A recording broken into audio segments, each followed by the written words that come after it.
Umang, if I move to you, and I think you have obviously seen the whole consumer internet industry from a lot of different vantage points, right? From the Facebook point of view, from the DailyHunt point of view.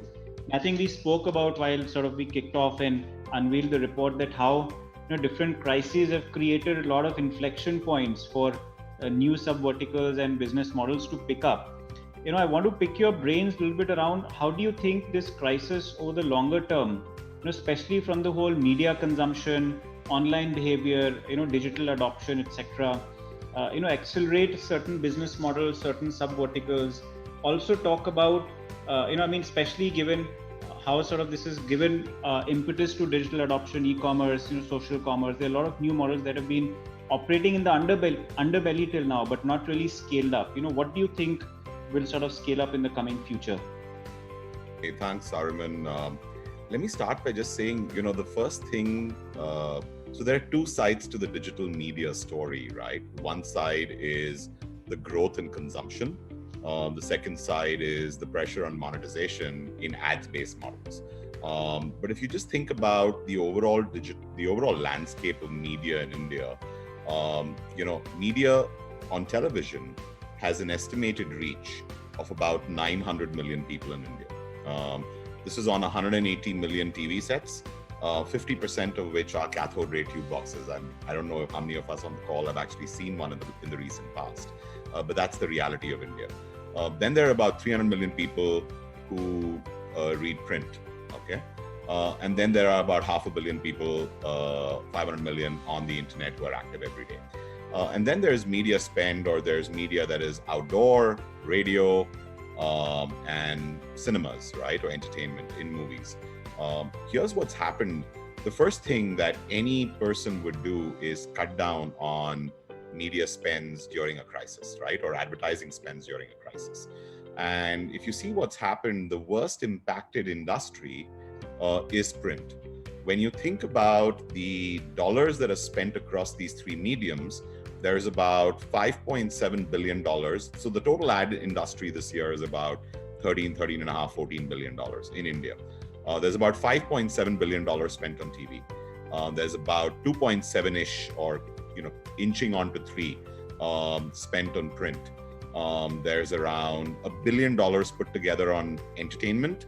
When I say entertainment, it's movies, it's outdoor, and a small chunk of that, maybe 30% of that on radio, about $300-400 million.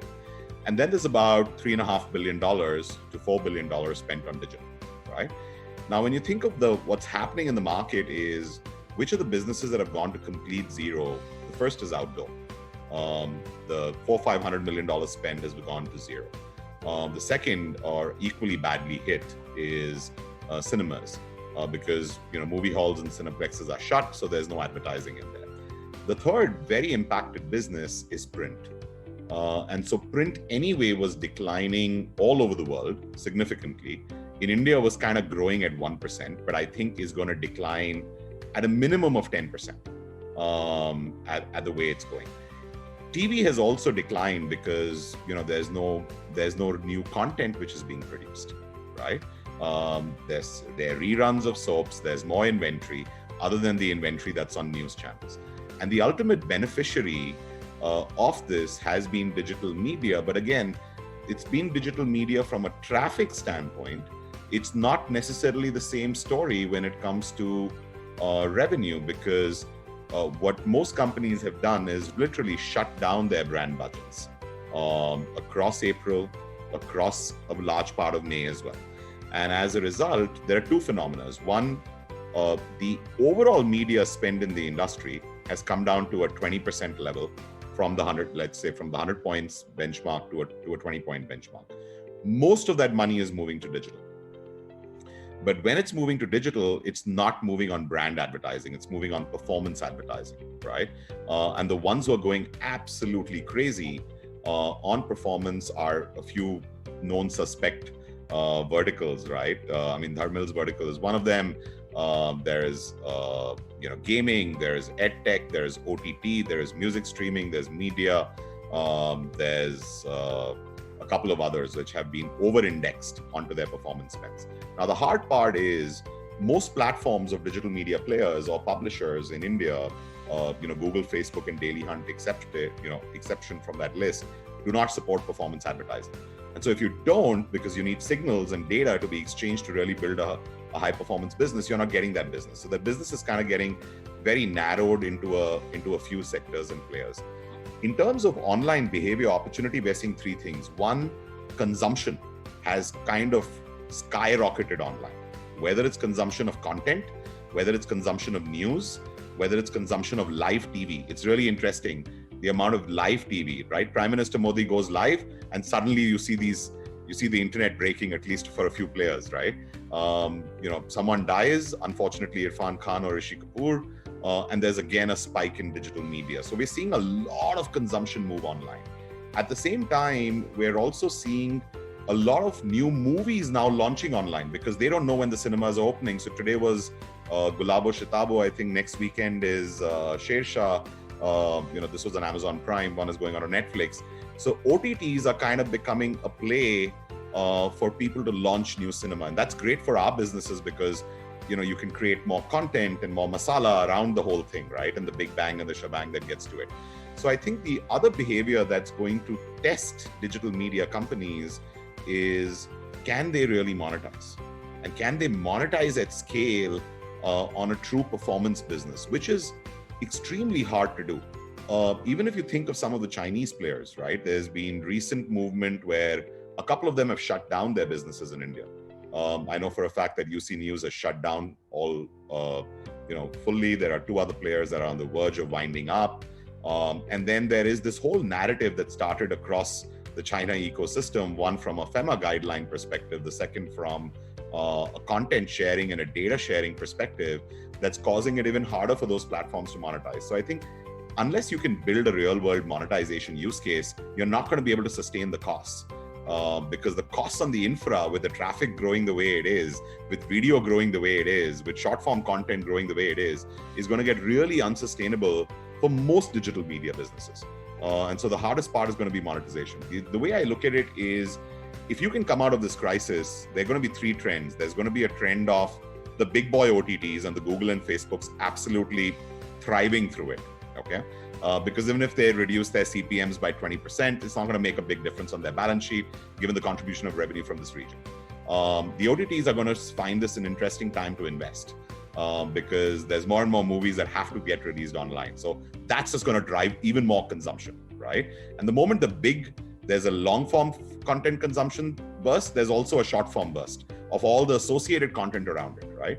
And I think the harder part is, I think there are going to be a lot of dead bodies in 6 months. There's going to be, I think Ritesh mentioned this right in the beginning, that there is this opportunity for consolidation and market share gain. And I think you're going to see that play out more dramatically here because most of the traditional media has exited a lot of jobs. And the digital media folks really haven't been that badly impacted, though we know the sales teams have been cut down for most people. So I think there's going to be a lot of casualties along the way.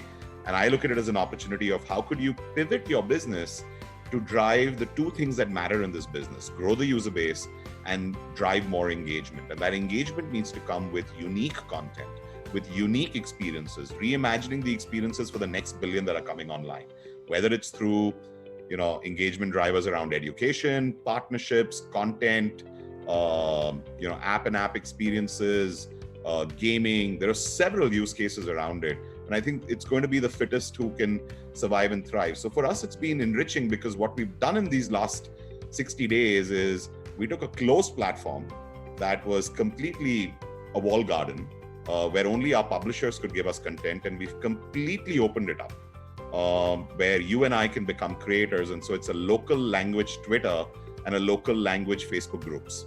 And that's live, right? Now, suddenly there's an explosion of content. Everyone commenting is becoming a post or a retweet or a repost, and that comes into your feed of people you follow. And suddenly there's this explosion of content.